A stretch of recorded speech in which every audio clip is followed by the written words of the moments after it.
terrestre. Bueno, vamos a dar la bienvenida a Carlos López, que ya se encuentra con nosotros. ¿Qué tal, Carlos? ¿Cómo andas? Muy bien, buenas noches. Gracias. Bueno, recordamos licenciado en Astronomía por la Universidad Nacional de Córdoba, profesor titular, concursado, investigador del Departamento de Astronomía de la Universidad de Yale, y allí toda una relación con esta universidad y el Space Telescope, también representante legal del Observatorio de Yale, astrónomo visitante en diferentes ciudades, como en Moscú, por ejemplo, profesor titular de la Cátedra de Astronomía General de la Licenciatura de Astronomía acá en San Juan, distinguido por la NASA, que ya vamos a hablar, por la contribución al sistema de referencia de telescopio y todo lo que fue el telescopio espacial Hubble, ¿no? Sí. Y de la Unión Astronómica Internacional, designando también un asteroide con el nombre de Carlos, ¿no? Todo eso lo vamos a analizar en algunos minutos. Pero queríamos, más que nada, en esta oportunidad, Carlos, que nos lleves al pasado, en este túnel del tiempo que le proponemos al telespectador, irnos al pasado para ver cómo la ciencia fue permanentemente evolucionando, a veces un paso atrás, dos adelante, pero siempre un avance. Y al principio el ser humano tenía únicamente los ojos para lo que era admirar el cielo en la noche, impactante, sin interferencias, sin contaminación lumínica. Sí, él fue el primer instrumento astronómico. Y no por ello, hoy podríamos decir, pero ¿qué se pudo hacer con el ojo? La cantidad de contribuciones que se efectuaron en la época pretelescópica, recordemos rápidamente, el telescopio apareció en el 1609. Años antes, siglos antes, la cantidad de contribuciones que aparecieron, maravilloso. Para mí, el que hay que mencionar sí o sí en este caso es Hiparcos. Hiparcos, que vivió 150 años antes de Cristo, logró hacer determinaciones muy buenas, descubrió algunos movimientos irregulares que tiene la Tierra, por ejemplo, la precesión, observando estrellas, pero para eso, como no tenía telescopio, lo que hacía fue poner cuerdas en el piso, con estacas, y las corría, medía ángulos y descubrió la precesión, nada más y nada menos que la precesión. De ahí la precesión de los equinoccios, por ejemplo. Sí, la precesión, ese movimiento tan irregular que tiene la Tierra. El valor que él determinó, y esto es lo que siempre le comenté a mis alumnos cuando daba clase, ya estoy jubilado. Ya está jubilado. La ciencia no se jubila. Pero los que hacemos sí. El valor que él determinó fue de 36 segundos de arco, independientemente de las unidades, el número 36. Bueno, hoy sabemos, después de toda la tecnología que tenemos, satélites, etcétera, etcétera, ese número no es 36, es 50. Excelente la determinación. Un cálculo tremendo, perfecto, casi, ¿no? Tremendo. Impresionante. Ahora, aprovecho para preguntarte algo que siempre me llamó la atención con respecto a otras culturas que son las indígenas.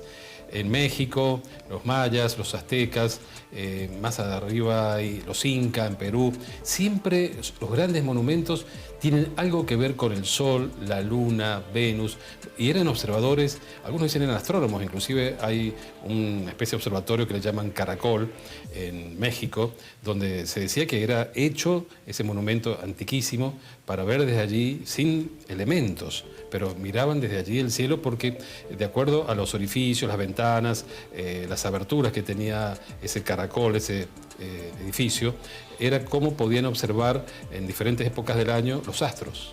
Sí, eso es relativamente sencillo de lograr. Con esto no le quiero quitar mérito a lo que hicieron. Pero bueno, a ver, las distintas civilizaciones, distintas culturas, siempre sintieron adoración por el Sol y por la Luna. El Sol, sin duda que por su brillantez. Hoy lo hubiésemos extrañado bastante, o lo hemos extrañado bastante hoy en San Juan. Y de ahí entonces el dedicarle monumentos o el depender muchísimo de su movimiento a lo largo del año. Los egipcios que orientaron sus pirámides, orientar a través de estrellas no es un imposible, se puede lograr. Otra contribución también, el diámetro de la Tierra. Eratosthenes logró una tremenda precisión. Caminando y con palos. Caminando con palos, más aún haciendo una perforación, un pozo, para lograr los rayos del sol en el fondo del pozo. Midió un ángulo y con ese ángulo él dijo, es tanto. Y la verdad que estuvo muy cerca del parámetro que conocemos hoy en día. Por supuesto, cuando llega el telescopio, 1609 con Galileo. Inclusive se conoció un poco antes de Galileo, pero él lo perfeccionó.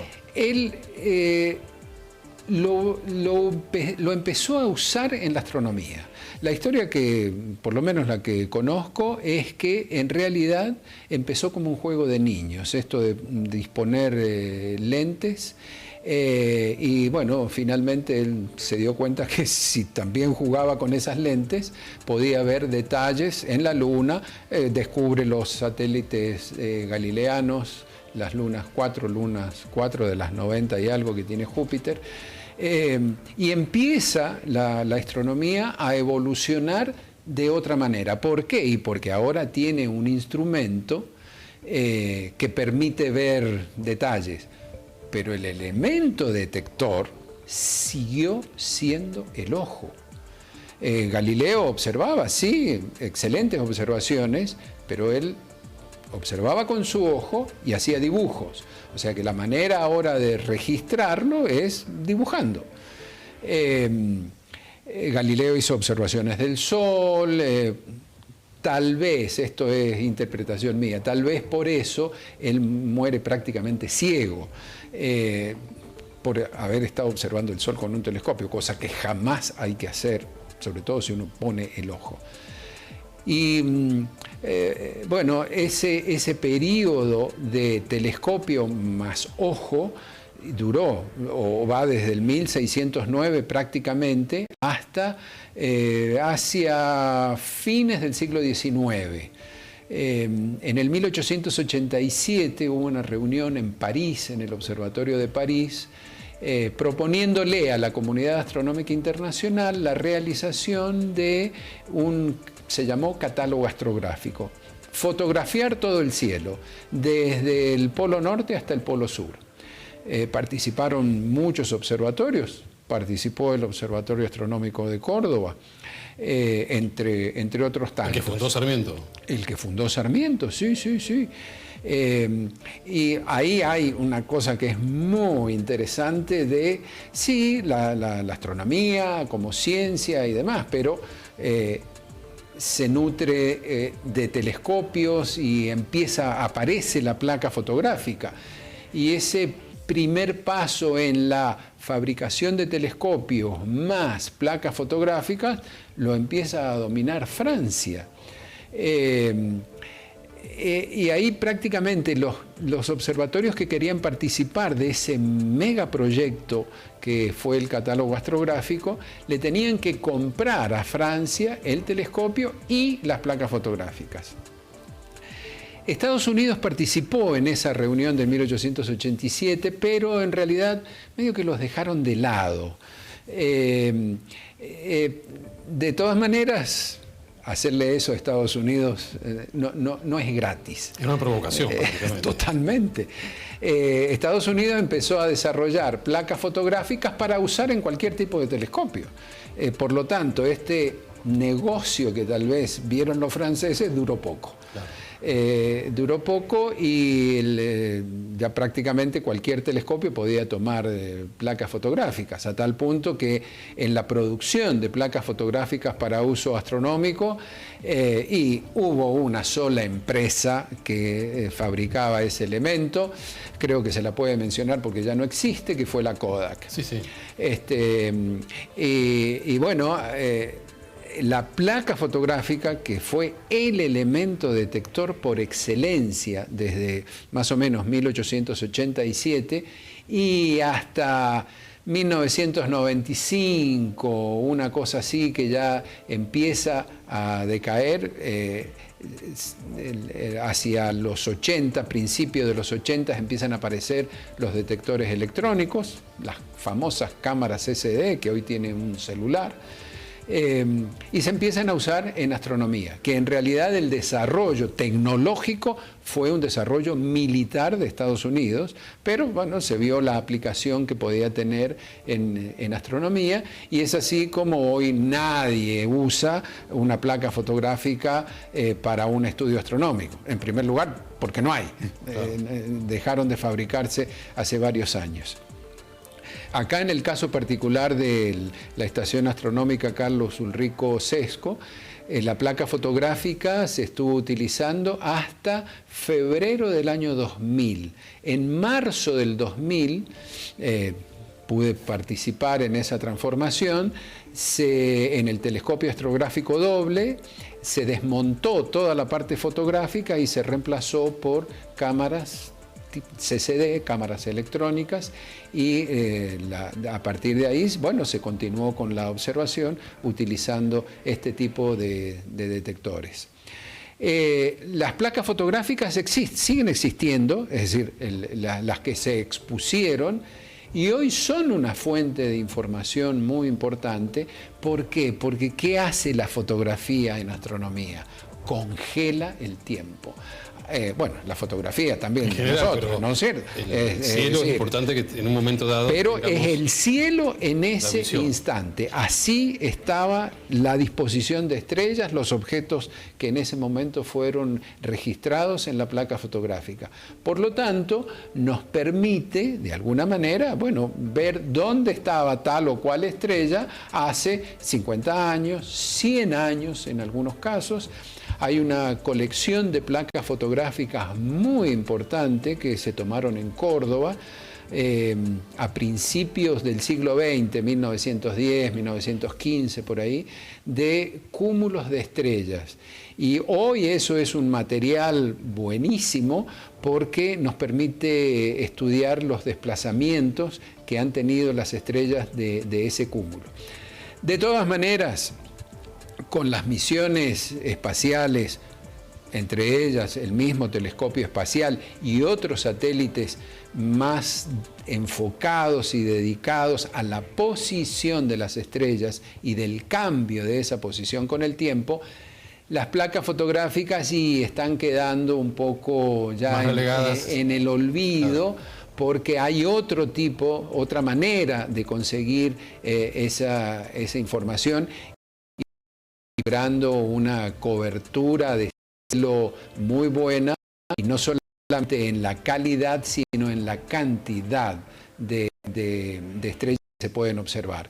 Así, por ejemplo, el catálogo astrográfico en 1887, que la idea era, bueno, a ver, si llegamos a lograr 50.000 estrellas, 100.000 estrellas, hoy eso es poquísimo. Un catálogo astronómico de posiciones de estrellas, para empezar a hablar, digamos, de esto es un catálogo, y 300 millones, 400 millones. Para empezar. Para empezar. El satélite Gaia de la Agencia Espacial Europea, lo que tiene en carpeta, digamos, es la observación de 1.000 millones. Estamos hablando recién del 10% de las estrellas de nuestra galaxia. De nuestra galaxia. Nada más. Donde hay millones de galaxias en el universo. Sí. Muchos dicen hay más estrellas que arenas en los mares y en las playas de la Tierra. Y hay una persona que se tomó el trabajo de decir, bueno, ¿qué cantidad de hectáreas, kilómetros cuadrados tenemos de playas en el mundo? Y sacó allí un número. Y es impresionante. Llegó a la conclusión que habían realmente más estrellas que granos de arena. No tengo ni la más mínima duda. Hubo alguien que hizo la cuenta al revés, contó estrellas. Herschel, que nuevamente... Descubridor de planetas, sí. Un gran observador. Usando un gran telescopio, porque él usó un telescopio, se fabricó un telescopio de gran tamaño, pero elemento detector, el ojo. Al contar estrellas, se fue de alguna manera, contaba estrellas, las ponía en un gráfico, y de esa manera se dio cuenta de la forma de nuestra galaxia. Nuestra galaxia es un sistema achatado, parece una lenteja vista de perfil. Herschel fue uno de los que contó estrellas. 1, 2, 3, 4, 1000, 10.000, así. Y eso le permitió entonces concluir en la forma de nuestra galaxia. Carlos, ¿qué opinión tienes de los terraplanistas que a veces hacen sus congresos, viajan por el mundo, leen su bibliografía, son personas a veces de alto nivel intelectual y dicen que, bueno, la Tierra no es como creemos que es, una esfera achatada en los polos, sino que es chata, plana? No, para mí están totalmente errados. La Tierra hay demostraciones desde el espacio, fotografía, filmaciones, los eclipses, en fin, no, pruebas por todos lados, pero sí, bueno, sin duda. Sigue pero bueno, grupos, en San Juan los hay, ya los vamos a invitar. A ver, si son felices así, pues enhorabuena.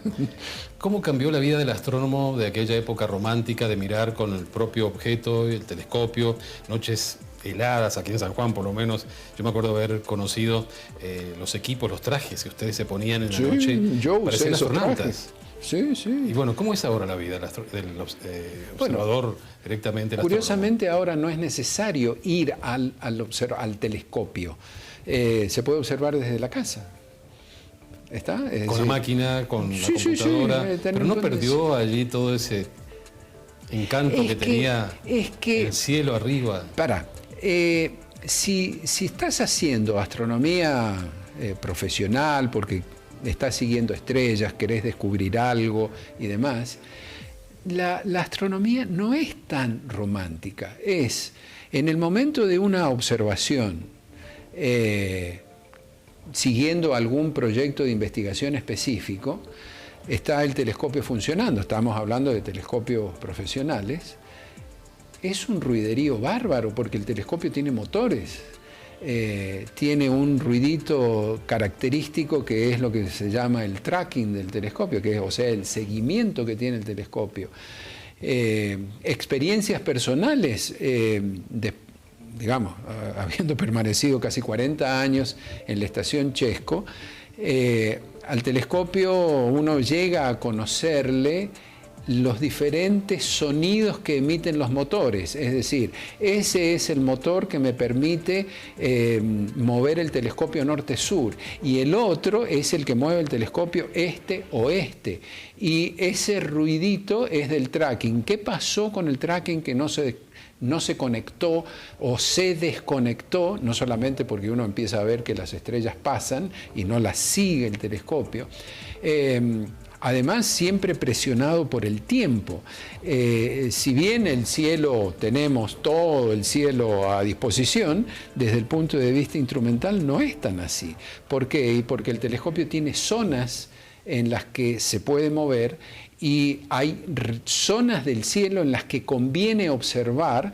¿Por qué? Por una cuestión de absorción de la atmósfera, refracción atmosférica. Entonces eso hace que la mejor zona para observar siempre sea en lo más alto posible, en la zona, digamos, del cenit.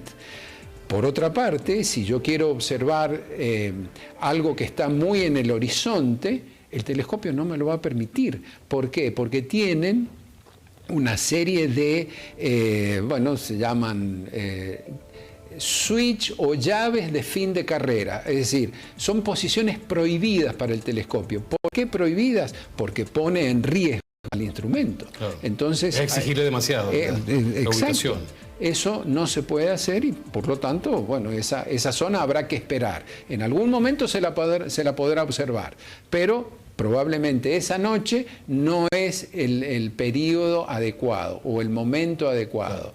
Por ejemplo, querer observar la constelación del Escorpión en el mes de enero es imposible. ¿Por qué? Y porque el Escorpión es una constelación de invierno. Entonces habrá que esperar a que llegue el invierno para poder observarla. Seguro. Más allá de que hacia el final de las noches de febrero la veamos en el horizonte del este a la constelación del Escorpión, no es momento para observarla con un telescopio profesional porque es imposible apuntarlo a esa zona. Quería preguntarte esto que decidió la Unión Astronómica Internacional, donde se designa un asteroide, el 43722, con el nombre Carlos Eduardo. Carlos Eduardo se llama. ¿Qué es tu nombre? Yo me llamo Carlos Eduardo. ¿Qué pasó allí? ¿Por qué fue esa denominación de un asteroide con tu nombre?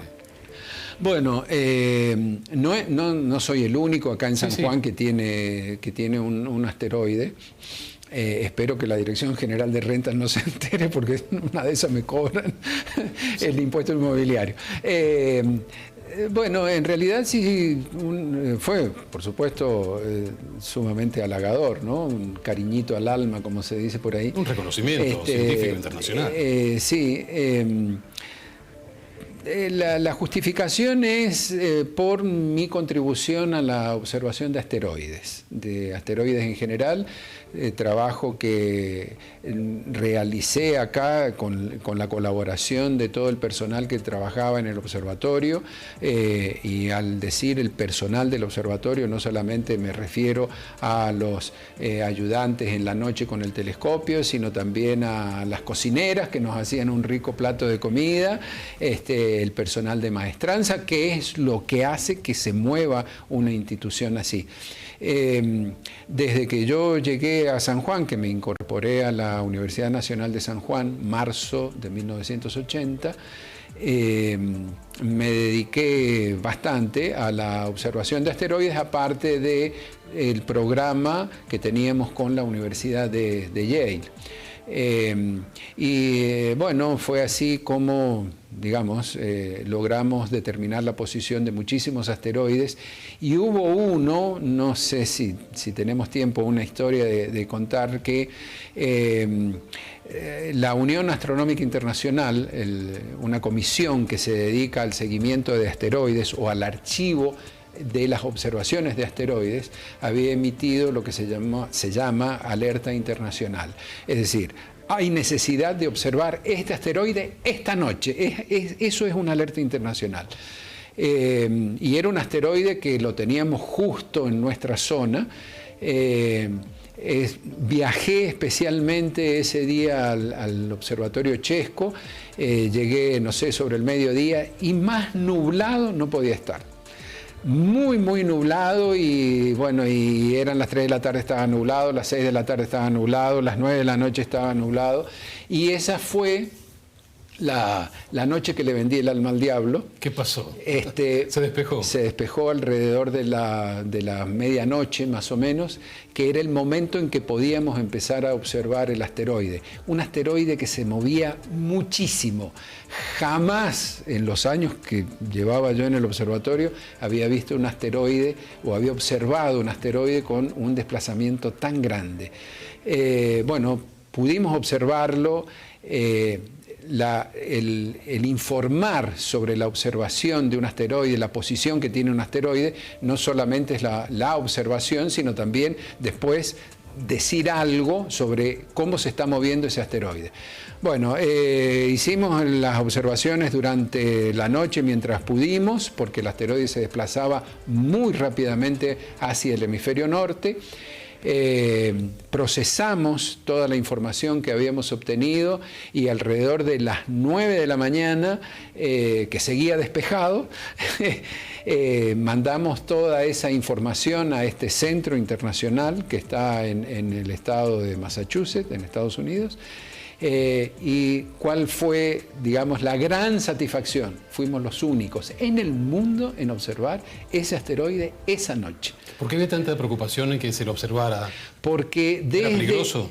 No. Si bien muy cercano a la Tierra, pero se iban a hacer observaciones con radar desde California. Y para eso se requieren observaciones de una hora previas a la observación. Bueno, sería entrar en detalles técnicos muy específicos, pero bueno, nosotros lo logramos. Bueno, muchas gracias, Carlos, por acompañarnos esta noche. Un gusto. Que no va a ser la última, porque queremos extraer todo tu conocimiento, tus anécdotas, tus experiencias, que son muchísimas. Lo del Cerro Troro lo vamos a dejar para otro día, porque eso es complejo e interesante contarle a la audiencia. Muchas gracias por estar acá. No, por favor, Ernesto. Gracias a vos por la invitación. No se vaya, porque